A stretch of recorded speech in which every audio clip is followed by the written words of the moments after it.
Darating talaga yung araw na lahat tayo mag-asawa na sa larong ito. Pero sana kung dumating man yung araw na yon, wag natin kakalimutan na pinasaya at binigyan tayo ng larong ito ng mga kaibigan.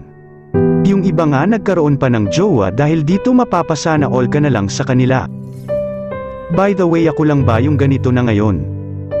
Dati kasi paggising ko pa lang ng umaga hahanapin ko na agad yung cellphone ko tapos maglalaro agad ng ML.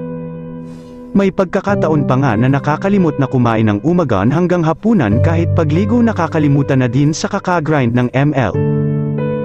Tas ngayon napansin ko na sa isang araw okay na ako sa 2 games, minsan nga hindi na now open yung account.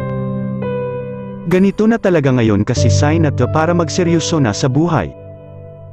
Hindi man ako naging kilala sa larangan ng larong ito, masaya naman ako na marami akong nakilala at nagkaroon ng mga tao na nabigyan ko na kunting ngiti.